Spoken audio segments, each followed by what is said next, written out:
Dolly, I wanted to, right here. Oh, there you are. Hey. Hey, I wanted to ask, so many artists come on this stage and their first time in the Grand Ole Opry is just this chilling moment. Reba often talks about her first time and you were on. Can you talk about your first time that you stepped in the circle and you're on the Grand Ole Opry? Well, a lot of people think this is my 50th year at the Grand Ole Opry. It's actually been 60, because first time I got to sing on the Opry, I was 13 years old.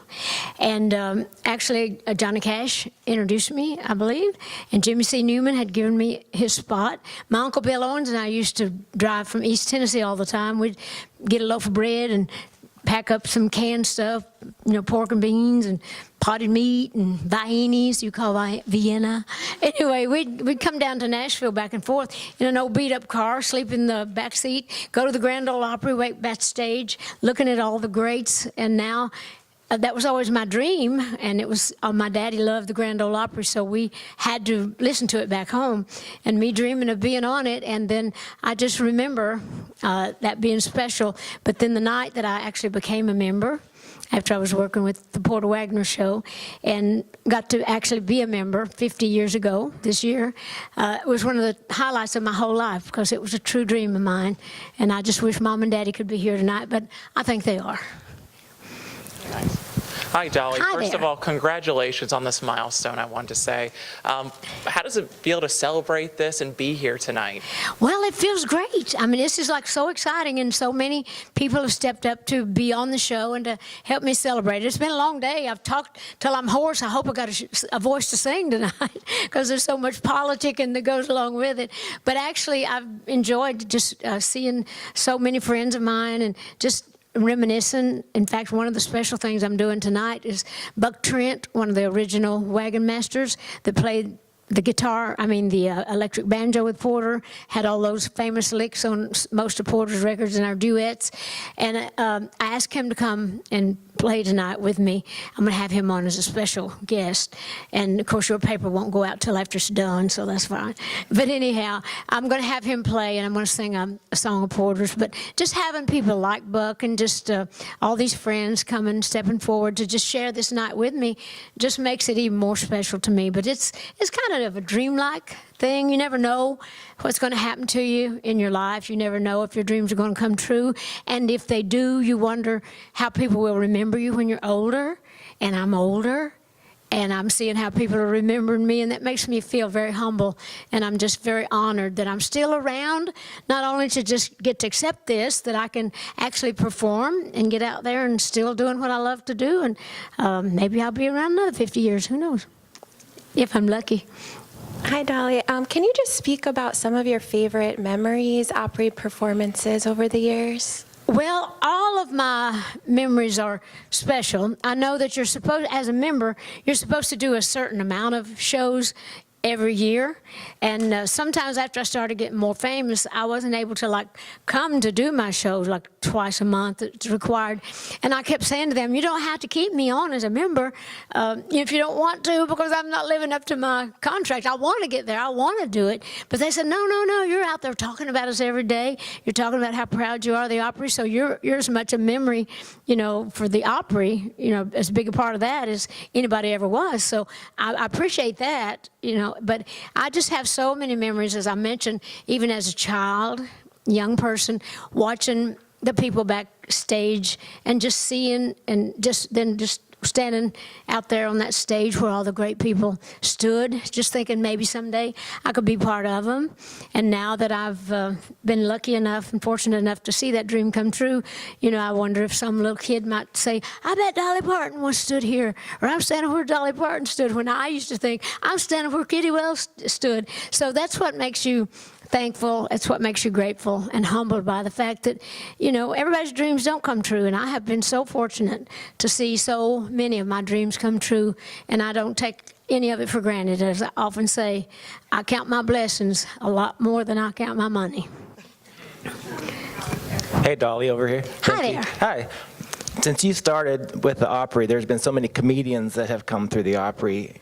And you've got that comic wit too. Tell me a little bit about that comic experience when you come to the Opry. Why is comedy such a cornerstone of the Opry experience? Well, I think comedy's always been absolutely great. And of course, everybody's always got their fun stuff. Even when I worked with the Porter Wagoner Show, Speck Rhodes, who was the comedian in our show, which we loved. But Minnie Pearl was a dear friend of mine.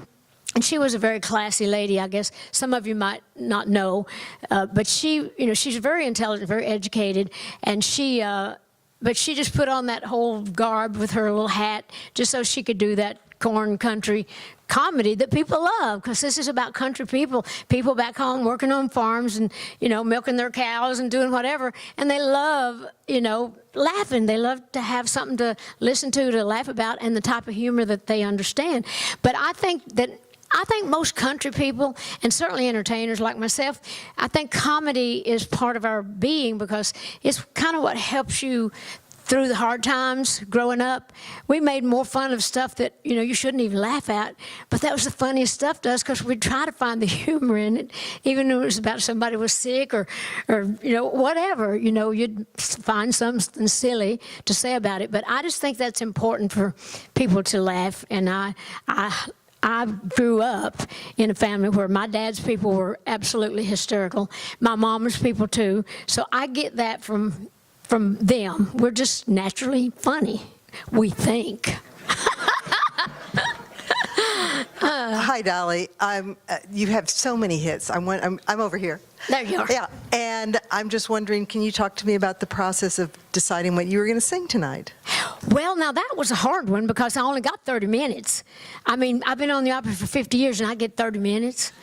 But actually, it's not their fault, because the Grand Ole Opry is it's a legend, and we have many legends that come on the Opry, but it's been running the same way since 1925, I think, when it started, and the show must go on. So there's a certain amount of artists that have to go on, and they do a couple shows a night, an early show and then a later show, and I'll be on twice tonight. My last show is at 11 o'clock. Haven't done that since I was in Vegas, but years ago.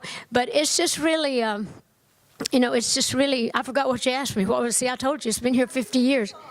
The songs, but yeah, because it's like really hard to know what to do, because some of the other artists that are on are going to do some of my songs, I think. But I'm going to do the classics that I have to, since I only have the 30 minutes. And so I'll talk. I'm sure they'll take me off the air. I'll be talking still. But I'm going to do the classics like Jolene, Coat of Many Colors I have to do. I'll do Here You Come Again. I'm going to open with an old song that I sang years ago, one of the first ones I wrote, one of my biggest records, called Joshua. People haven't heard that in a long time. And so I'm going to do Carroll County Accident with Buck Trent, Porter's song, talk about him. I've invited Porter's 2 daughters here. He lost his son a few months ago. And so I've invited the girls to come be part of that tonight. So I'm just going to do the ones that people would kill me if I didn't sing. Hi, Dolly. Hi. You mentioned Porter a couple of times. I remember being here the night that Porter celebrated his 50th, and you were a big part of that night, 12 and a half years ago. What's it like to have the tables turned and now everybody's singing to and for and about you? Well, it's amazing, because when they said, this is your 50th anniversary, you have to do a special or something. I said, I don't even want people to think I'm 50 years old. I said, well, I am. They said, no, you have to do it, but I'm joking, of course. But it's really a humbling experience, and it was wonderful that night with Porter, and knowing that Porter was such a big part of country music, because it was because of Porter and his #1 syndicated country show at that time that I got my big break, because Norma Jean, the girl singer that was with his show, had decided to leave the show, and he asked me if I would be part of it. So that was the best streak of luck ever. And Porter and I went at it all the time. We were like brother and sister.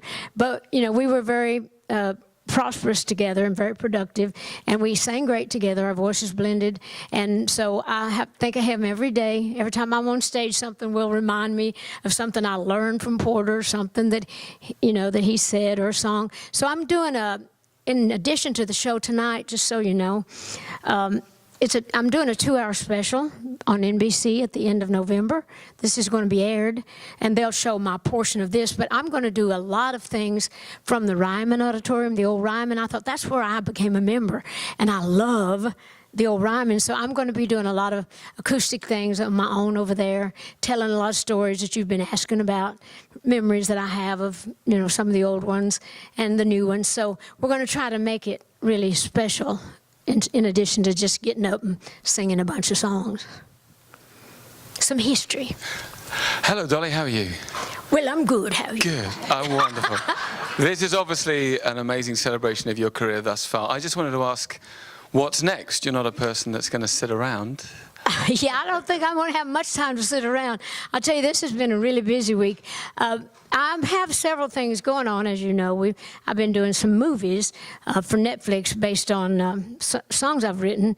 I've done 8 shows that are going to drop in November, and they're based on songs like Jolene and Two Doors Down, several songs. And then hopefully, and I just did a musical, Christmas musical, that'll be on next Christmas. I wrote all the songs for that, and all the dancing and all. I felt like a Broadway star. But I'm actually playing a big part in that. I'm acting in that as well. So I'm excited about that. So I'm going to probably, hopefully, try to take off a little bit of time right after the first of the year before Dollywood opens up again. And then I'll be busy again. So I'm going to continue with what I do. And I've dreamed myself into a corner, as I say. So just getting out here and trying to, be here to say, hey, these dreams have come true, so you got to continue to support them. So anyway, I'll hopefully be around for a while. I'm so excited you're going to do Carroll County Accident. Oh, I don't good. think Don't you've you love ever that song? staged that, have you? Well, that's one of my favorites that Porter ever did, and that's why I decided to do that one. Well, I feel like with you, no matter what else you do, the music always comes first, and same for me. So musically, like, we got to have a new record soon.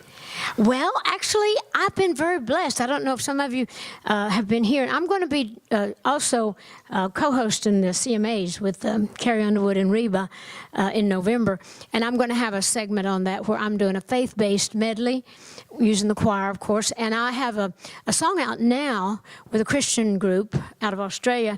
They're called For King and Country, and the song is called God Only Knows. And then I've got a new single coming out with right after the first of the year with Zach Williams, who's one of the new Christian artists. It's called There Was Jesus. And then I have another song that's going to drop right away, right a few days before the CMAs. It's called Faith. It's that famous, and it's a great old song, that have a little faith in me. Well, anyway, I'm doing that one, and that's going to end that little medley. So I have I have that out with a group called Galantis, which I'm singing with a guy on it named Mr. Probs. And I guess he's a big artist that streams millions. Yeah. Or billions, okay. Anyway, he's the star of the show. That's Danny Nozell, my manager. Anyway, so yeah, he knows all about he keeps up with the information. But anyway, so we've just got those coming out, and I'm hoping, at this point in my life, this world is just so dark and ugly and awful. I just can't believe how we just can't have a little more light, a little more love. So I'm going to make it my business to try to do songs that are more uplifting, not just all Christian-based songs, but songs that are just about just better things, do better, and just have a little more love, a little more light, and just don't be so dark and dirty. Yeah. Thank you. I got to go get ready because they're going to be on radio soon, and I better be there. Thank you.